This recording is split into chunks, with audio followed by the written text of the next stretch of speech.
Um, we are going to pivot over here to our industry panel. And as I wrote on the program, this is an opportunity for us as ARI researchers and faculty to learn from the industry folks that we've invited here about what the research needs are. So remember that we are here to do applied research, and the best way to learn how to do with applied research that's relevant to the industry is to actually talk to the industry. And so I'm going to just make a short a kind of a roll call and a short introduction here, and then we will go through the order that is on the program with Gary and then Zach and then Gary Van Sickle and Ashley Rosales and Crystal and so forth and so on. So everybody's going to talk either with slides or without slides, and then following that we will have a panel discussion. And if I scroll through here, I think we have our chair of the ARI, Don Zay. I saw him earlier. And he may join us at that time right there. So what we'll do is I'll introduce that we have Gary Reinerson from the Green Diamond Resources Company. We have Zach Bagley from the California Tomato Research Institute, Gary Van Sickle from the California Specialty Crops Council, Ashley Rosales and Crystal Sheldon, both from the Dairy Council of California. And so somebody asked a question for Secretary Ross, but you'll hear actually from them.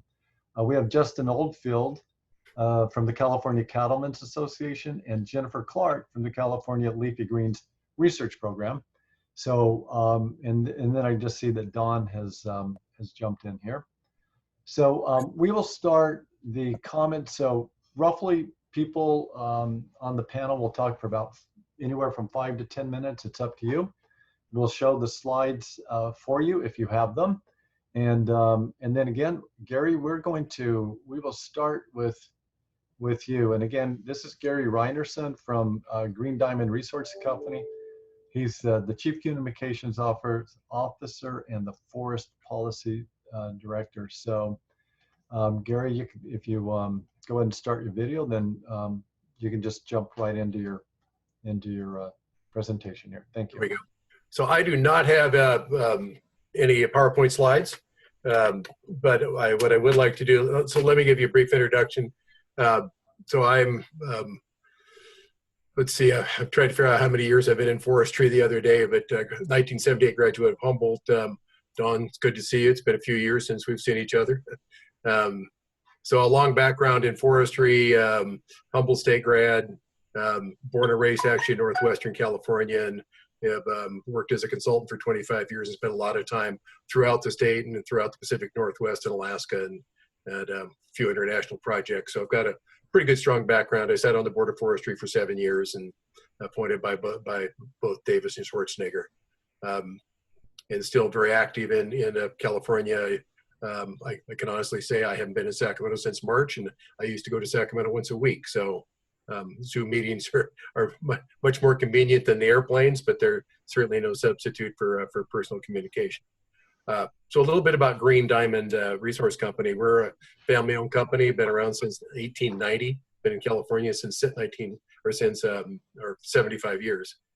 We have 375,000 acres in Northwestern California in Humboldt, Del Norte County. Primarily redwood growing ground. 60–65% of that acreage is redwood, and the balance Douglas fir and some mixed conifer, but it's mostly redwood. So we operate the property under multiple state and federal permits. We have 2 federal permits, 2 federal habitat conservation plans, one plan for aquatic HCP for all the fish species, and then a recently approved 2019 updated plan that we call the Forest HCP that includes northern spotted owl as well as Pacific fisher and 2 species of tree voles. Fisher and the tree voles aren't listed, but could become candidates and could be listed in the future. And of course, the northern spotted owl is listed under both the state and federal ESAs. Our aquatic HCP covers the 3 salmonid species that are listed, and also potential candidate species, including the tailed frog, the torrent salamander, and the bull trout. So so we have a very, very strong science program, a very well developed botany program within our organization. So we have we have a lot of applied science, so to speak. Our former lead scientist, Dr. Lowell Diller, compiled the greatest database, largest database for northern spotted owls and managed landscapes of in existence, and that's really helped allow us to understand the relationship between habitat use, prey base, and where the spotted owls would like to live versus where we thought they'd live. So that was really the transition from our original 1992 habitat conservation plan, which was the first forest-based habitat conservation plan in the nation, moving that to the 2019 plan that updates it based on that science-based information. So we have a lot of research went into that, a lot of collaborative research, and we continue to monitor those all those species under the requirements of our habitat conservation plans, and also we have state permits, the consistency determinations for the co-listed species. We also operate under property-wide our water WDRs, waste discharge requirements for the property, and property-wide 1600 permits. So we've really gone all in on property-wide permits, where we find that they provide a great deal of support for some predictability in the regulatory world. And we live in a pretty regulated world in the world of forestry. So some things that I talked to some of my coworkers about is some research opportunities that we'd like to see. I think the economic viability of bioenergy, we really need to spend more time with that. We're right now between the state and the federal goals in California is to treat 1 million acres a year to reduce fuel hazards. We're not there yet. We're not even close to that. As we treat those lands and we remove those understory fuels and reduce the number of trees per acre, we reduce brush cover, that material has to go someplace. It either has to be piled and left, which just is another fire hazard, and also turns into greenhouse gases as it rots. Piled and burned, which releases, of course, more greenhouse gas and smoke problems within the local community, or it needs to be taken to a biomass plant, or taken to a plant that converts it into another bioenergy source, whether that's biofuels or whether that's pellets. But coming up with viable, economically feasible options for that material is a huge concern and a huge opportunity, frankly. So that is one research area I think that we could would really be beneficial. A couple more that are really specific to our needs, and not just to Green Diamond, but to folks in the Redwood Zone, is coming up with growth models for both selectively logged redwood stands and for thinned redwood stands. Right now, our growth models are all based on naturally reoccurring stands that came back after the original harvest, and their control basal area levels. They're not based on the growth response after those stands are thinned or after they're selectively harvested. So the benefit of coming up with tables that are based on the current practices and based on the current growth response after those harvesting practices would be useful. Along those same lines as developing for the even age management in redwood, a clear understanding of what's the number of trees per acre when we move from the coppice and the interplanting into thinning those trees out with a pre-commercial thinning base. So then we move forward to towards our first thinning of commercial thinning. The initial thinning pre-commercial takes place between 10 and 15 years. The commercial thinning between about 25 and 35 years, depending on the site quality of the area. The other thing I think would be useful is we have a lot of understanding of the fire history, a lot of studies in the fire history in the Sierras, not so much in the northwestern corner of the state. The Coast Range Mountains, the Siskiyou Mountains, the south end of the Cascades. I think there's a lot of opportunity there to understand the fire history and understand where what that fire history was, how the interaction with the native cultures interacted with that fire history, and looking at alternatives as we move forward. The Slater Fire is a great example. Burned from Happy Camp over 20 miles all the way from Happy Camp at Route 96 to State Route 199 in 12 hours, 120,000 acres. So understanding those dynamics and what those stands should look like, what they look like today, and what we have to do for restoration of those kinds of stands. The other point, and something we're working on, as well as the U.S. Fish and Wildlife Service and the Department of Fish and Wildlife, California State Department of Fish and Wildlife, is the barred owl spotted owl interaction. The barred owl is taking over a great deal of the habitat of the spotted owl, and understanding the interaction, what are some of the interactions between those two species and their habitat needs that could take place to help them coexist. Certainly the barred owl wasn't here 15 years ago, and now it's become a very common and is starting to adversely impact the reproductive behavior of the spotted owl. So I think with that, I'll stop. I'm happy to, I assume we're going to take questions later, David. Right. So I thought we would rotate through each of the panelists. The other thing I think I'll point out is that we're recording this, and what we'll do is we'll go back there and write up all of these different research needs and distribute it to all of our faculty, because you hit on 7 or 8 right there, that a lot of it about biodiversity and as you say, looking at the ecosystems and keeping them healthy.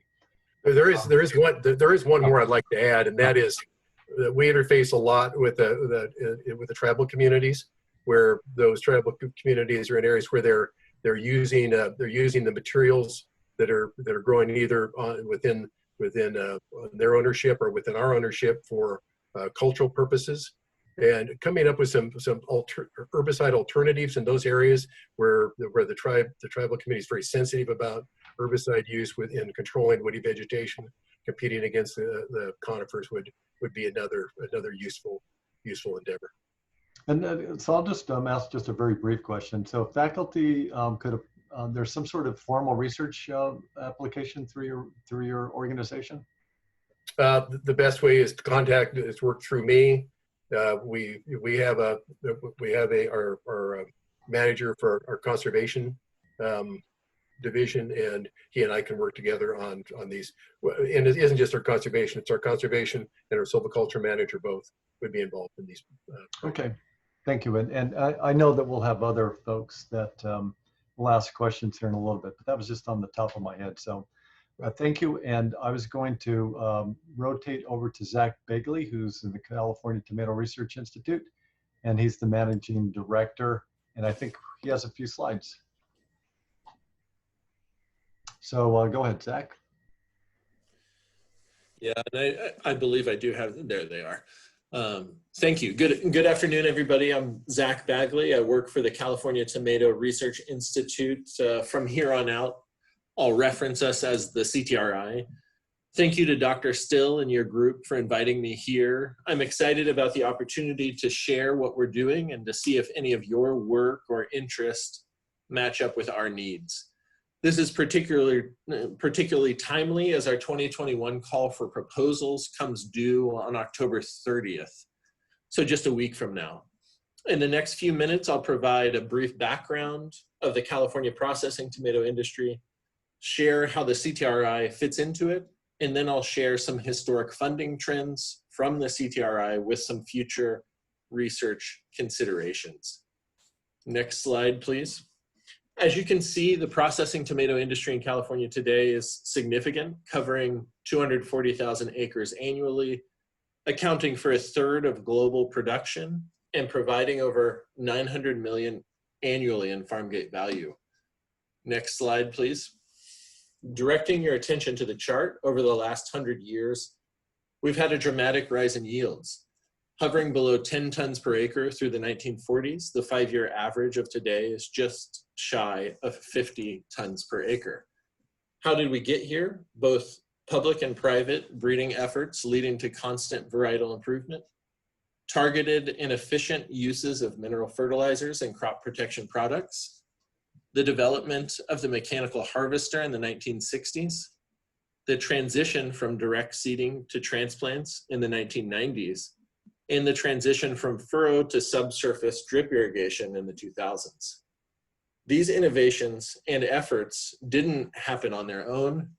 Grower investment in research through the mechanism of the CTRI, although certainly not the only driver, has played an outsized role in these advancements and the industry scale adoption thereof. So what is the CTRI? Next slide, please. Brought into being in 1968, the CTRI is a voluntary, nonprofit organization of processing tomato growers. We have an express purpose, and that's to identify, fund, and direct research to maintain and enhance the economic viability of California's processing tomato industry with an emphasis on production, product quality, and the environment. Amongst commodity boards, we're unique in that our assessments are voluntary and not mandated by the state. This allows us to think critically and long-term about what the in-field needs of the industry are, and to do this with increased accountability to growers and greater grower buy-in. So what does that long-term thinking look like? Next slide. To date, the growers of the processing tomato industry have funded over 290 separate projects with a total expenditure on research alone of over $12 million US. Next slide. Cutting to today, in the last 10 years, we've funded an average of 18 projects per year at an average individual project cost of $21,000. To break these down by major funded category, in pest management, our aim is always going to be building on and building better IPM practices. This includes diagnostics, forecasting models, cultural practices, and work with seed suppliers to ensure resistance genetics for our most devastating pests are incorporated into commercially acceptable and available varieties. The genetics category has great potential, but is really significantly underserved. The barrier to entry here is the average cost and lengthy timelines of projects which explore the wild tomato genome. In the recent past, we've only been keeping our foot in the door here by funding the Tomato Genetics Resources Center. But in 2020, I'm pleased to say that we have two promising projects, one in water stress and one in pest resistance. We're actively funding both of those just in 2020. The agronomic category has held major wins over the last 30 years. 3 projects in this category in 2020 include potassium fertilization and late season deficit irrigation optimization, and the study of management practices which impact particular populations of the microbiome around tomato roots. The automation category is one in which the tomato industry was an early entrant to, think mechanical harvesting, but is lagged in 3 areas we are particularly interested and keen on: transplanting, cultivation, and tools which will allow us to practice greater levels of precision management. And finally, the pest broom rape. This parasitic weed, which has just recently been making a comeback, is a CDFA Class A quarantine status pest and a major concern. To wrap things up, next slide, please. The processing tomato industry in California today is significant, covering 240,000 acres annually, accounting for 1/3 of global production, and providing $900 million annually in farm gate value. As evidenced by 50 years of historical expenditures, the CTRI, directly and only through grower contributions, has invested significantly, over $12 million going directly to research into the future of the processing tomato industry here in California. Even though we have a history of investment, we still have much work to do and many researchable problems to tackle. I look forward to hearing directly from some of the PIs in this meeting about potential future research collaborations. You can follow up with me anytime at the email or phone number listed here. Our currently open call, it closes on the 30th, is available on the ASI website. This is a yearly call, so if you missed the window for this year, if this is the first time you're hearing about us, that comes up once a year. We make decisions at the end of every year. We can wait until next year if that's too much of a crunch. So thank you again for the invitation and the opportunity to share. Zach, thank you for that introduction. And you're up in the Davis area, I think. Would that be right? Yeah, we're based in Woodland. Okay, Woodland. There's a number of projects there that sound like they align quite well with what the ARI does. We also, as you mentioned, we have your RFP up on our website, that top carousel that says current funding opportunities. So hopefully you'll get some applications from ARI faculty. And again, we'll follow up with the panel discussion that Dawn will lead here as the moderator in just a few more minutes. Our next speaker is going to be Gary Van Sickle. He is the Executive Director for the California Specialty Crops Council. Gary? Good afternoon. I'm the Executive Director of the California Specialty Crops Council, which is a hort council, and we're composed of 8 marketing order commission programs that have authority to conduct research. Our commodity members are cherries, prunes, carrots, garlic, onions, leafy greens, melons, pears, and peppers. And we also have an associated member, which is the California State Beekeepers Association. I personally have been involved in commodity research programs for 35 years. While I'm aware of the ARI program, I am not knowledgeable on the details of your program, nor the scope of the research projects that you have been accomplishing through the program. Most likely, all of you have considerable knowledge about commodity research, but I would like to express several basic points to you regarding commodity research. Connections and networking relationships are especially important. First, researchers need to establish relationships with these commodity programs, which have research programs for the commodities which they would like to work with. They should check their websites for information on their research priorities, and most now have their call for proposals on their sites. Either from staff or a quick review of their minutes, information can be gained as to the types of projects they have been funding and the amounts they have funded, both by project and annually. Also, the UC provides each program with a liaison who helps take the industry research needs out to the research community. Next, in developing a research proposal, the researcher needs to have ties to the commodity, which will help serve as a source of industry information for specific research needs and ideas. Also, those in the industry can serve as a sounding board as to potential research, and later they can serve as supporters for specific proposals. Thus, there is a need for research community to have connections to the ag industry, especially to those commodities of interest. After a proposal has been crafted and delivered to the target commodity, the commodity program makes their decision on the proposal, whether to deny or fund it. If the proposal is denied, the PI should determine if there is a possibility to reshape the proposal to better meet the priorities of the industry, or to let it expire. If the proposal is funded, the PI now needs to move forward to the research mode of the project. And it is important at this point to reach out to the industry for cooperators if needed for the project.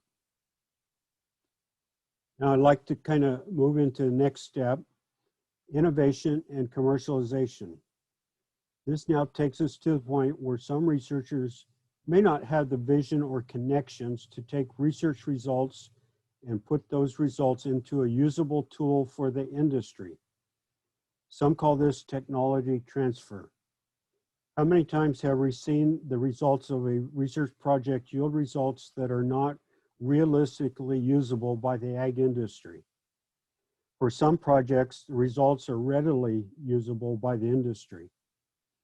As an example, a pathologist doing fungicide screenings, the successful materials will be registered, labeled, and then made available to the industry. But what about a pathologist who is determining the dose of irradiation that a commodity needs to sterilize the pest of concern, yet not causing any quality breakdown? This is a result readily achieved, but the researcher needs to look further to take this into a usable result. What is needed is the ability to guarantee that the treatment has sterilized the target pest and to assure the potential buyer that wigglers are not harmful. Similar results can be seen for robotics and stone fruit. A robotic eye has been developed to distinguish fruit colors from green to yellow to red, but then the eye cannot distinguish the actual maturity of red-colored stone fruit, as the red color is obtained prior to the fruit being mature. And while the robotic eye will eventually be able to process other factors, such as flesh color, fruit pressure, and other characters of maturity, will it be able to be fast enough to make the decision in milliseconds to make it potentially useful to a grower? Another illustration of this occurred earlier this week when Western growers issued a press release announcing the hiring of Walt Dufleck to focus on accelerating ag tech for their association members, including expanding the footprint of the Center for Innovation and Technology in Salinas. In their release, they stated, "The need for innovative technology in our members' fields and facilities has never been more urgent. Dufleck will work with Dennis Donahue, the center's director, who is working with companies to drive initiatives involving automation and food safety. Together, Walt and Dennis will further strengthen our ability to drive rapid commercialization of the technologies our members need to thrive into the next generation." And finally, we now have research by bounty. For those that think outside the box, this might be right up their alley. The wonderful company has put out $1 million bounty for anyone that can come up with a useful way to use the leftover parts of a pomegranate after it has been squished for juice. Is this just as simple as grinding up the peel in Ariels and having a cosmetic company use it in women's makeup? Or how about as a supplement for inflammation? Or at a minimum, at least as a feed supplement for animals? So I'd like to conclude and thank you for allowing me to participate with your organization today and allowing me to share several of these basic thoughts. I'm available to serve as a resource to you if needed. David has my contact information, or just Google California Specialty Crops Council. So again, thank you. Gary, thank you. You know, one thing that I think that we don't hear enough of is that from the faculty, you need to, one of the most important things is this communication and networking, and talking to somebody of industry is the way to get the whole conversation started, and it can lead to all sorts of insight. And I would also like to say, you know, when you ever get a chance to go visit the industry from where they work and where they do the stuff, well, you'll get some ideas from doing that. Thank you, Gary, and I will introduce our next speakers, which will be Ashley Rosales and Crystal Sheldon. And Ashley, are we going to do a back-to-back, or are you guys just going to kind of interplay with each other? Yeah, you got it worked out? We work together closely. We have this figured out. Very good. Then I'll turn it over to you. Yes. Thank you. Okay, thank you so much. I appreciate everyone's time. It's been very enlightening listening to all the previous presentations. So my name is Ashley Rosales, as David said.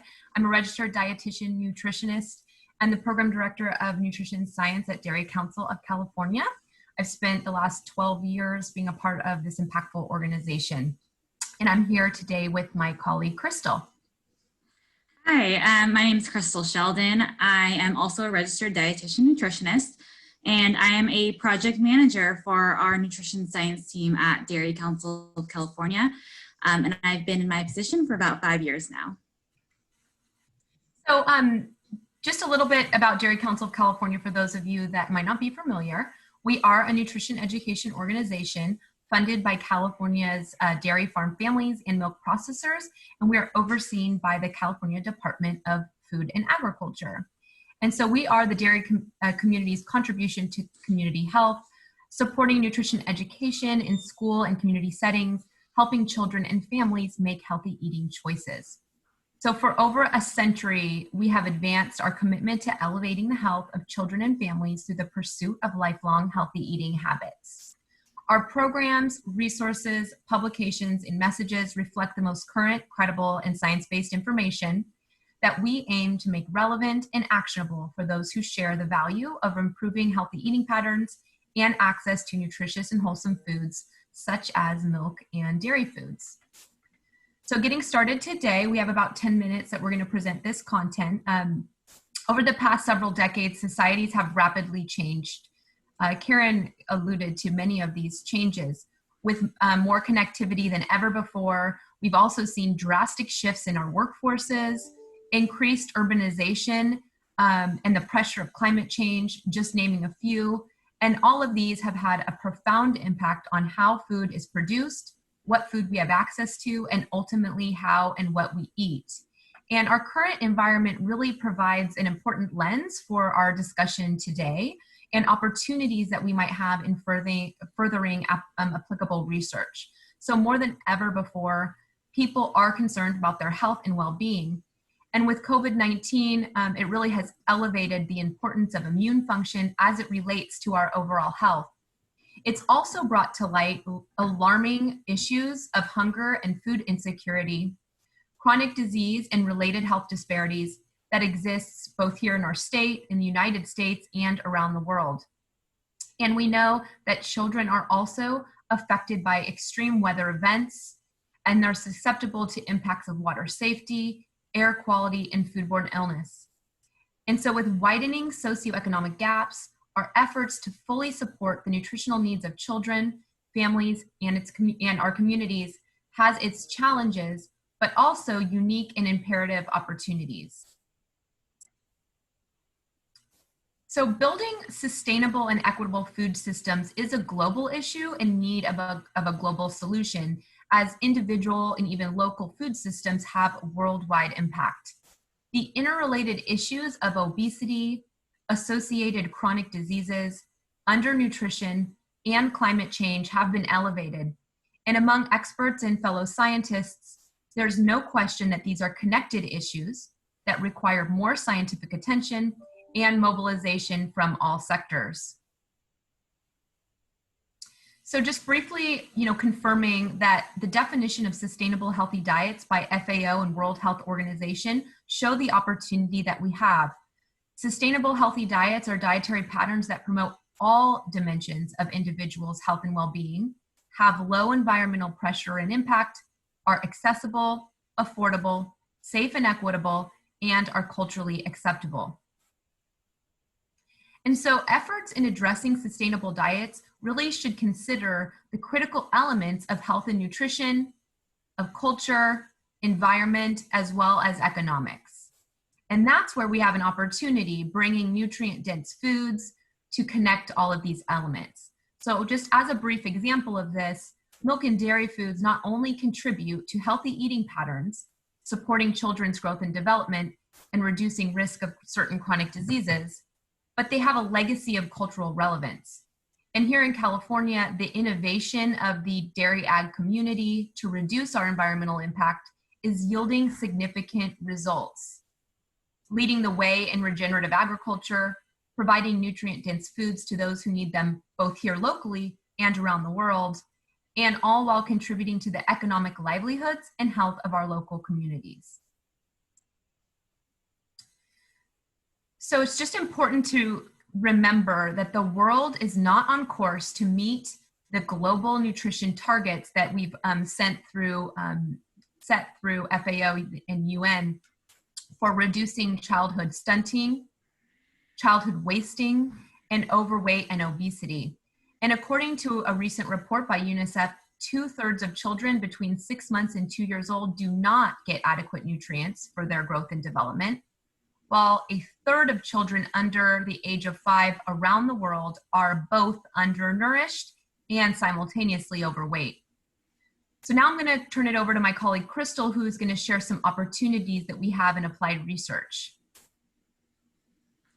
Thank you, Ashley. Okay, so first, a focus on healthy eating patterns across the lifespan should address the dietary needs of each life stage, such as pregnancy, infancy, childhood, and adolescence.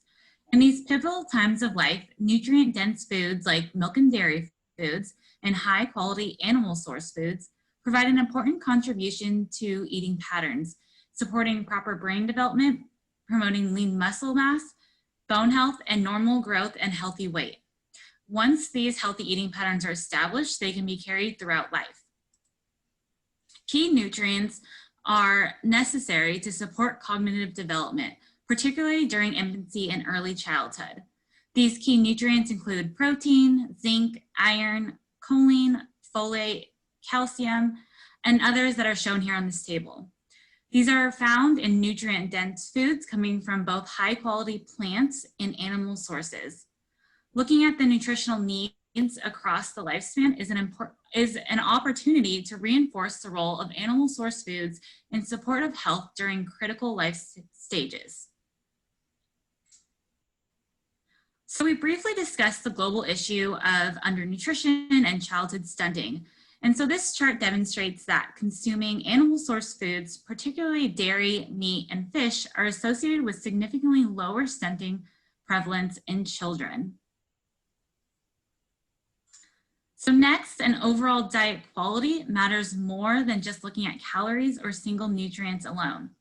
Whole foods provide a complex structure or matrix that allows the nutrients in those foods to interact in our bodies in unique ways. And when high quality foods are eaten together, their benefits are increased. There's an opportunity to demonstrate the unique characteristics of milk and dairy foods and animal source foods in improving overall diet quality and focusing on healthy eating patterns that encourage variety and nutrient density within the appropriate amounts. So over the past few decades, the food environment has changed dramatically. Most notably, there has been a significant increase in highly processed foods, which are widely available, calorie dense, nutrient poor, affordable, and often heavily marketed. This is widening the gap of healthy food consumption, especially in more disadvantaged populations. The obesity epidemic that has emerged over the past few decades mirrors these changes in the food environment. Poor quality diets have devastating impacts, resulting in about 11 million deaths per year around the world. Most risk factors for high burden diseases are linked to dietary eating patterns. Next slide. So here, back one more, thank you. So here's another example demonstrating the nutrient contributions of animal source foods and dietary patterns, increasing overall diet quality. In looking at plant exclusive dietary patterns, such as a vegan diet, which is shown here in the green bar, this shows the highest percentages of nutrient inadequacy for important nutrients. These shortfalls would be especially concerning during critical growth windows like during pregnancy, childhood, and adolescence. So as we previously discussed, the food matrix concept evaluates the health effects of foods based on the whole food and goes beyond the health effects of individual nutrients that it contains. So an example of this would be looking at saturated fat, which has been a key nutrient that's been identified to limit or to reduce for chronic disease prevention. But we're seeing a general shift from nutrient-based dietary guidelines to food-based dietary guidelines. and scientists are beginning to understand more about dairy food's unique food matrix and health promoting benefits. For example, fermented dairy foods like full-fat yogurt have promise in research showing reduced risk of chronic diseases like diabetes and heart disease. But there's still more research needed in this area, especially when understanding how nutrient-dense animal source foods have health-promoting benefits despite containing certain fats. The Dietary Guidelines Advisory Committee specifically called out for more research in this area, highlighting the food matrix of animal source foods and how the nutrient matrix within those foods interact specifically within the context of a healthy eating pattern. Great, so I'm gonna finish us out. Thank you, Crystal. I just wanna use an example. Let me see. Okay, so yeah, as Crystal said, there's urgent importance of ensuring that nutrition research, that policy, guidelines, and even programs create more access to nutrient-dense foods. And so we really have that opportunity through applied research. And so I'm gonna share an example, next slide, of how this all comes together. So as we're talking about sustainable food systems and all these aspects being interconnected, let's look at how this should be reflected in studies and in certain relevant examples here in our state. So in looking at areas such as rural agricultural areas where there's limited access to safe and clean water, families must rely on grocery and corner stores to meet their hydration needs. And these stores often price sodas or sugary beverages as the most affordable and accessible option. And so what we see happen is that these sugary drinks contribute to our growing issues of chronic disease like obesity and type 2 diabetes, even seeing this in children. And increasing consumption of these sugary drinks is correlated with reduced consumption of wholesome beverages such as milk. So the issue of safe water access thus has a role in exacerbating the health disparities that already exist within vulnerable communities. So when we play a role of supporting research and solutions to local access to clean, safe water supplies, we ultimately play an even bigger part of the solution in supporting healthy patterns and thriving families and communities. And so just kind of using dietary guidelines for Americans as an example, finishing up here, you know, this comes out every 5 years and it serves as a basis for US federal nutrition assistance programs. And it's really a catalyst to spark collaborative action, policy, and educational efforts. And it gives us a lot of tools for where to focus our research, especially in nutrition and food research.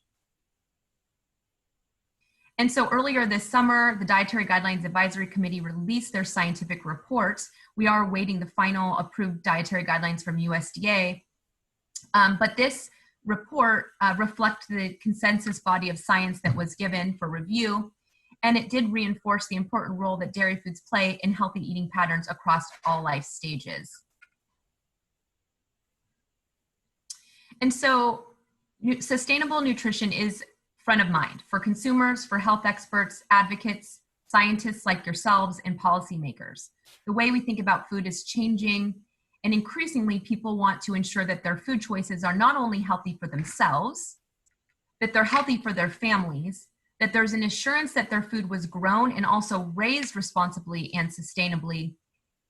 And we've reached an important fusion where personal health, population health, and planetary health all combine.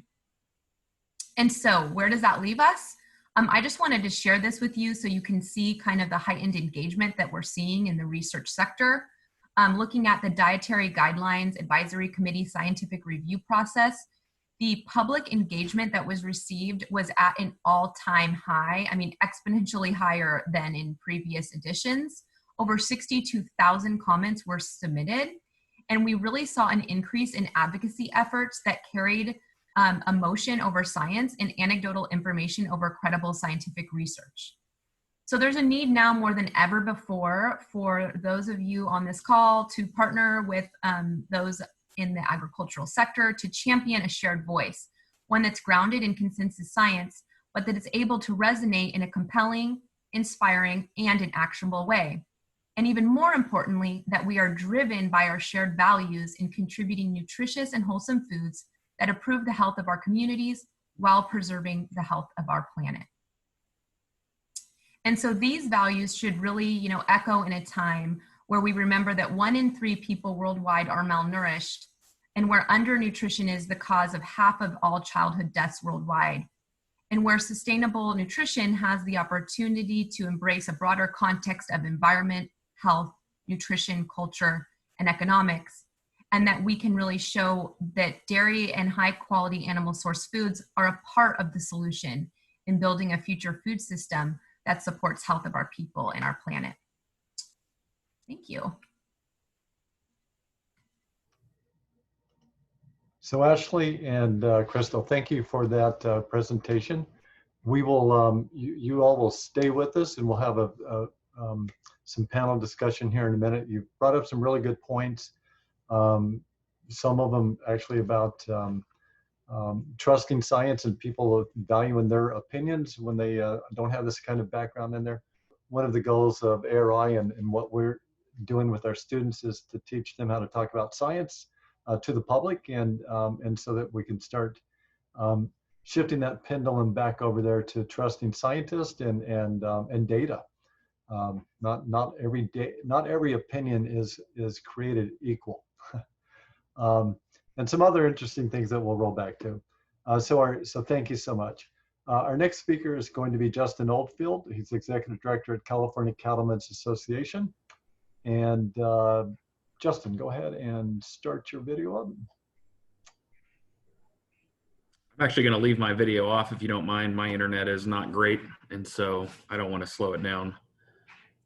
But we do have a handful of slides here, and I'm actually the Executive Director of the California Cattle Council. Next slide. So the California Cattle Council is an organization that is very similar to the Dairy Council of California, of course, with a different mission. But just some quick background on the organization. It was established in law in 2018 with the primary objective of conducting research to improve the viability of California's cattle industry, engage in regulatory affairs and assist producers with regulatory compliance, fund and enact marketing and promotional campaigns that focus on live cattle production, educate policymakers and key influence on the benefits of cattle production at all levels, and engage in campaigns, research, and advocacy that go beyond beef and dairy consumption. And just as was expressed in the last presentation, we've got organizations and groups that do an excellent job at talking about the nutritional benefits of beef and dairy. And so really the purpose of the Cattle Council is to focus on the production of animal or the raising of animals themselves. Next slide, please.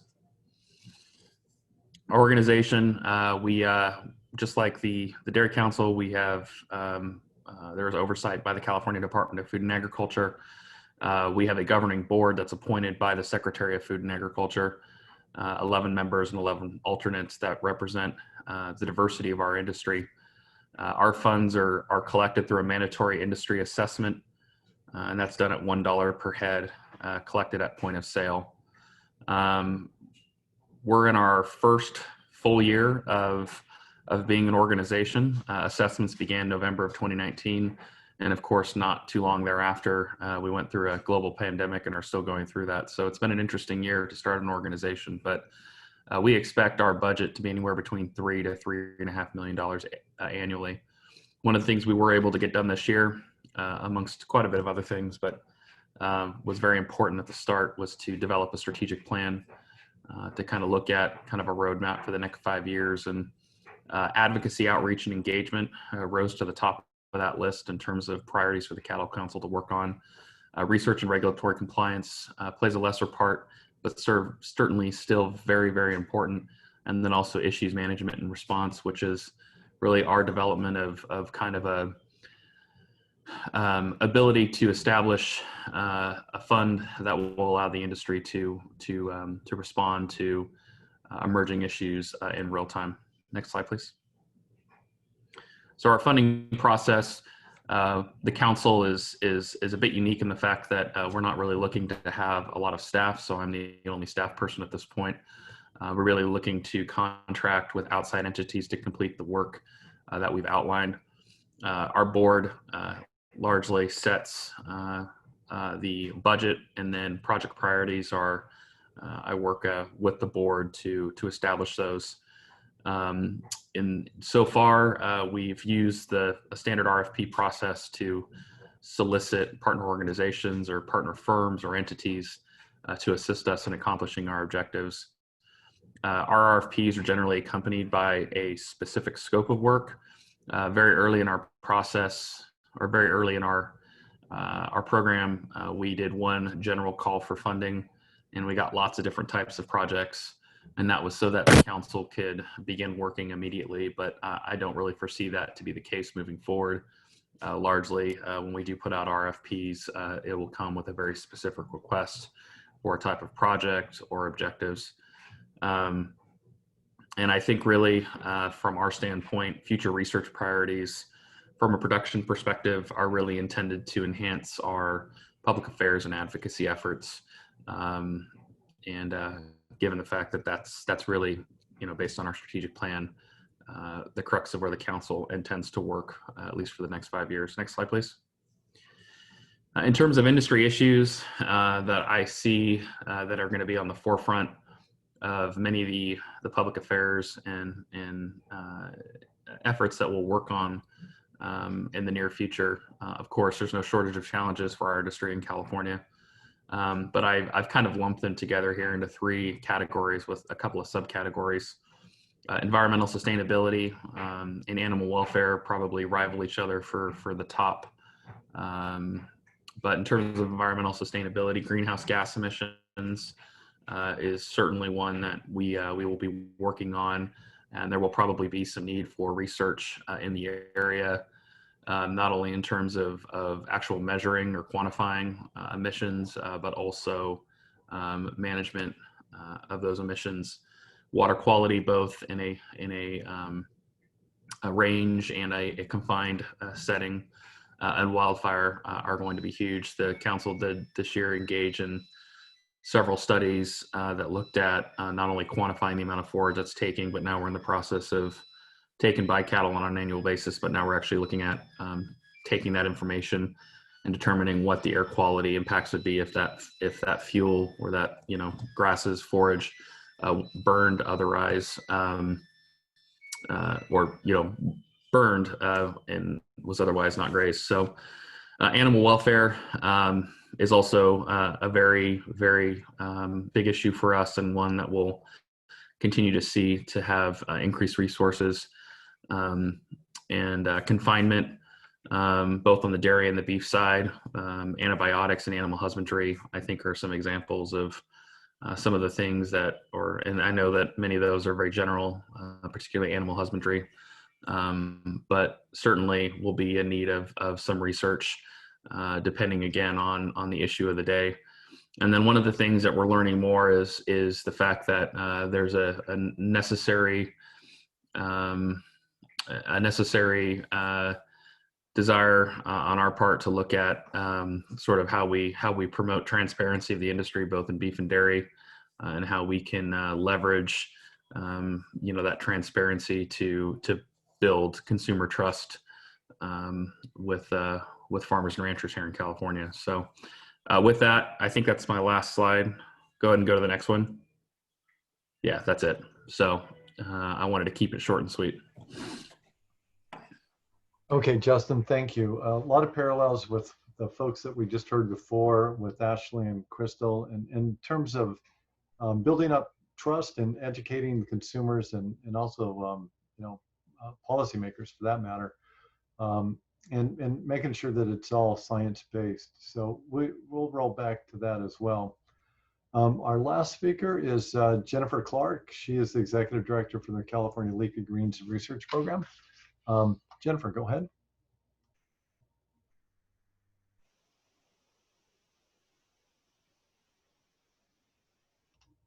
Go ahead and unmute. Let's see, I can unmute you. Oh, so sorry. Yep, there we go. Yeah, I'll make this quick too, because I think there are so many parallels between our organization and even just really the Cattle Council that we just heard from in terms of the way we're set up with assessments and membership. Go ahead and go to the next slide, please. So this is a lot of words, but essentially it is a lot of what was just talked about. We're a mandatory program. We collect assessments based on the volume shipped. Our board's 15 members and then 15 alternatives. We're broken into districts that represent leafy green production areas. Next slide. Oh, go back one, I think. Yeah, and so this board has been around a long time. It originally started as the Iceberg Lettuce Research Board. Then late in 1997, we roped in other leaf categories. Romaine became big, and we also have red leaf, green leaf, and butter lettuce. And then in 2008, we incorporated spinach and spring mix into the program, and hence a new name. Yeah, there you go. This is just to show, you know, over time, there's been a lot of consolidation, which I think happens in a lot of industries. So my numbers got a little skewy there, but you can see we're down to about 67 handlers. Next slide. And then this is probably what everyone's more interested in. What are our research categories? So you can see we spend a lot of our research budget on breeding and genetics. And I will say too that our board, even though we are considered a marketing order, we don't do any marketing. It's strictly research is what we're about. So we've got plant pathology, food safety, of course, because we're leafy greens and food safety is really important. I will say though that our RFP just went out yesterday, and we do really try to funnel a lot of the food safety type of work to the Center for Produce Safety. They have a lot more funding than we have, and food safety research is often pretty expensive. We've got our insect pest management. There's a little pie slice there for internships, and I'm really happy that our board sees value, and we'll probably expand that piece. But there's a lot of value into getting students and young people into the extension offices and getting them out to the field, because they're going to be, you know, our next farmers or our next researchers. So we really want to invest in those students. Next slide.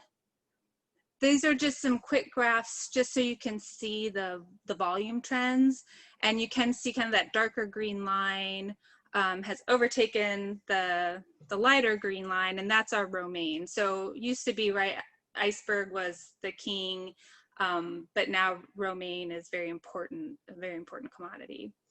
And the next slide. And this just shows spring mix and spinach volume trends. And really they are a little bit on the decline. And maybe that's as romaine becomes more popular. Next slide. And so these are our challenges. The last 2 years too, we've had such a difficult time with thrips and INSV in our fields, and growers have lost a lot of acres to INSV, and also Pythium has kind of reared its ugly head, and we think that's probably in a lot of ways due to climate change, and we've had warmer and warmer summers, which means growers are irrigating more, and we're seeing a lot of Pythium. Insect pests we're always looking at ways to, you know, to improve our IPM programs. We don't have a lot of herbicides really to use, so we're looking at a lot of mechanization in terms of weeds there on the pest management concerns, food safety, and then really the increased regulatory oversight of water quality and nutrient management. So we heard this morning a lot about water, and so with that Ag Order 4.0 is what we're calling it in our area. We're really looking at ways to improve water quality, reduce nitrate leaching, get pesticides out of ag runoff, you figure out how to use less nitrogen or use it more efficiently. And some of that is breeding. Dr. David Still is working on some projects in terms of nitrogen use efficiency. But yeah, how can we use nitrogen more efficiently and reduce our environmental impact, really? Of course, organic acreage seems to increase. People want organic products, but with that becomes a lot of challenges in the pest management. arena. So looking at ways to protect those crops from like downy mildew, aphids, things like that. And then we've got labor shortages and the need for mechanization, which we already heard a little bit about that too, you know, and that to me means not taking jobs away, but making jobs more interesting for people and better paying too, so that we can really attract people into the industry. And I'm so grateful that Karen Ross mentioned extension and advocating for research and extension, but we're losing our farm advisors. UC ANR's budget is not looking good. And so I think the research, well, all the ag communities are going to feel that in terms of research, and then communicating those research results and from that extension standpoint. So we're working on trying to figure out how to fund farm advisors, and it'd be great if the state would allocate more money to UCANR, but the state's also in a huge budget crisis as well. This has been a tough year for everybody. And I think with that, that's my last slide. Okay, thank you, Jennifer. And we would advocate also to find more money for ARI. Oh, right. Of course. So I think Don Zay is going to, he's still with us. He will, first of all, thank you everybody for doing this, but we're in our break time, but you know, breaks are for Lauren and myself. We're in the Zoom world, and anybody needs to step away from their computer, take your break. But we're just gonna go forward with our question and answers. And I would ask everybody from the panel to join us on this industry panel, and Don will, Don could also turn on his camera and moderate it. He'll be in a much better position than me to lead this discussion here.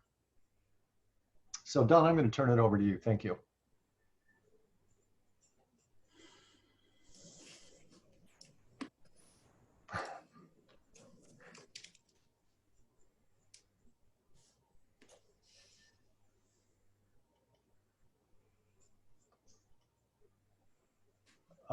Don, I still can't hear you, but it says that you're not muted. I don't know what the deal is.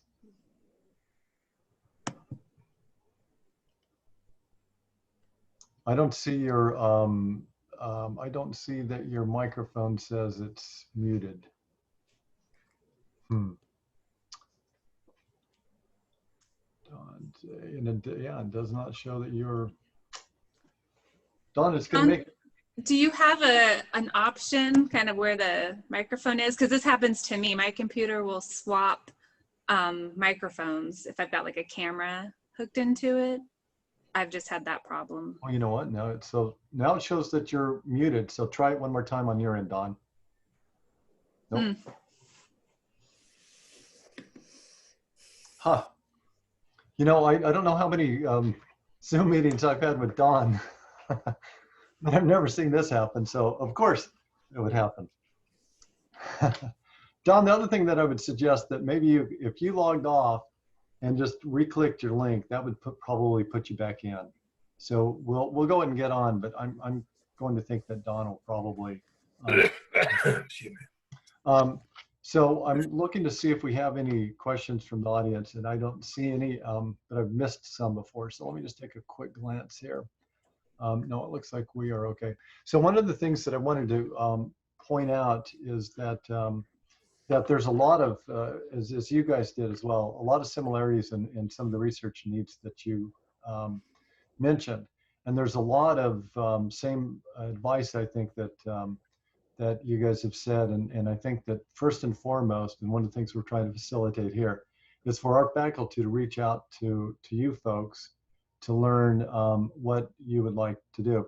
Now, at the same time, I want to say to industry, if you were able to send me your RFPs, for example, Zach does this, Jennifer does this as well. Is Justin with us? California Cattle Council, maybe Justin isn't with us. Anyway, we'll put them on our website. We have a top line carousel that we put this current calls for proposals out, and looks like Dawn still does not have audio capabilities. You know what? Let me hold on here. Dawn, I made you a co-host, and maybe that'll fix things for you.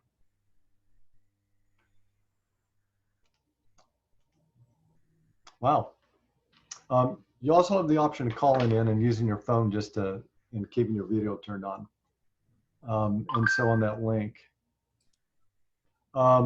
So anyway, one of the questions that I'm just going to ask specifically, the Dairy Council, though, does not fund research directly, but could serve as a resource, I'm going to guess, as a for our faculty to collaborate with you.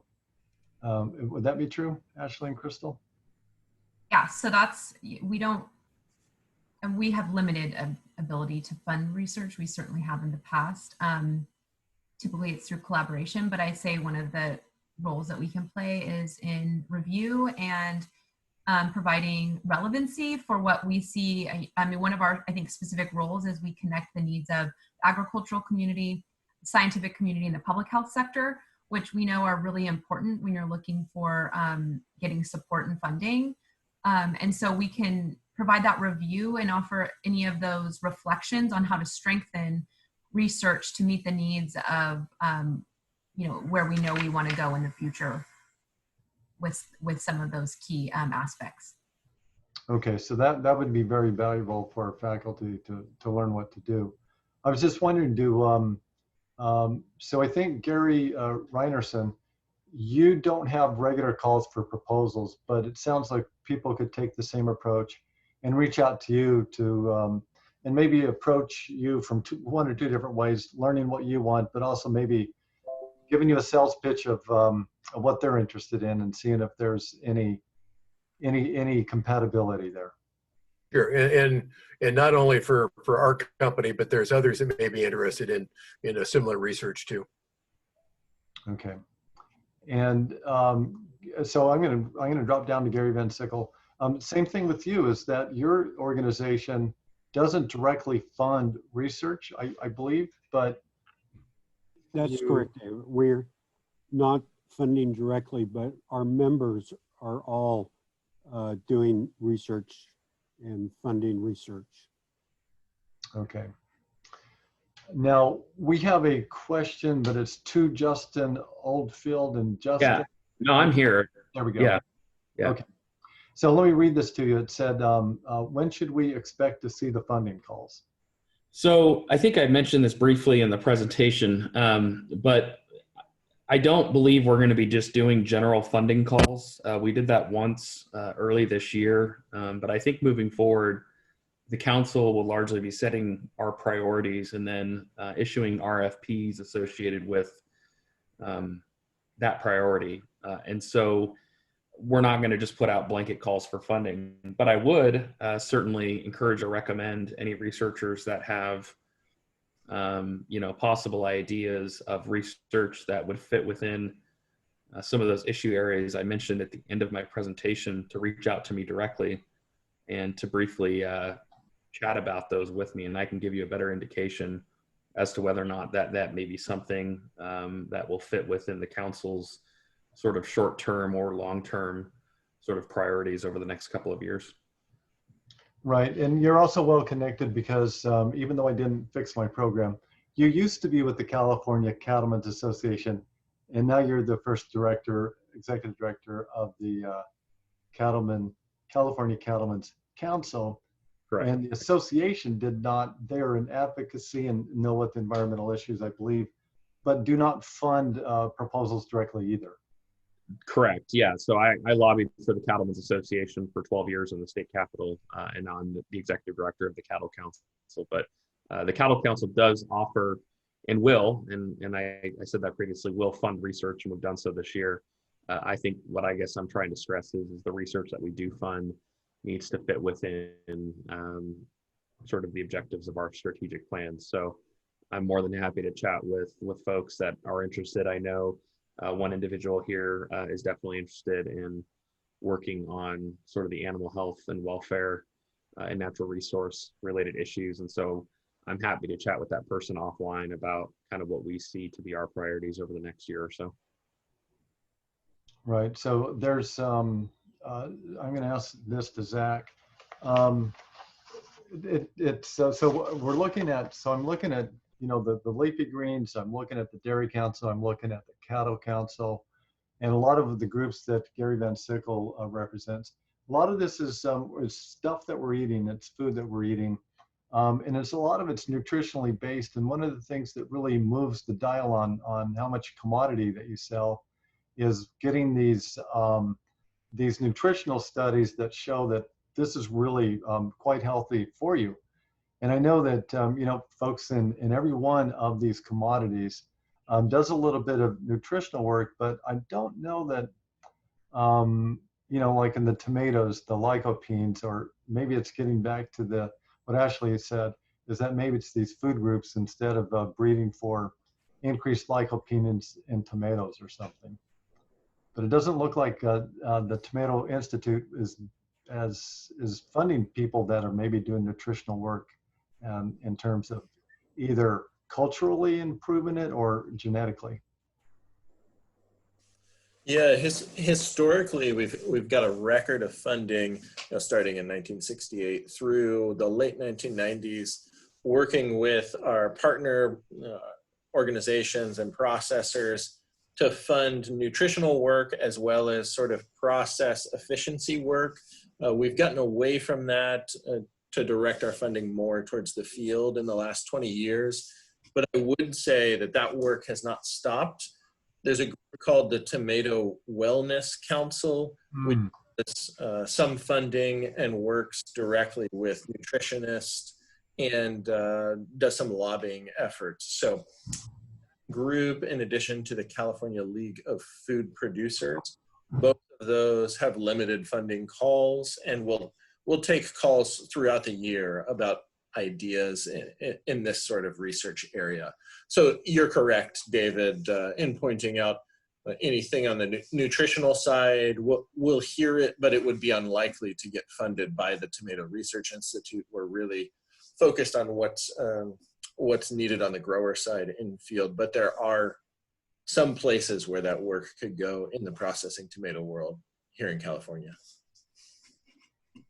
So I would have to, again, I have to go back and reemphasize what this all really comes back down to. And again, one of the purposes here is to make sure that our faculty communicates with industry, with the commodity boards, whether they are able to fund a individual or not.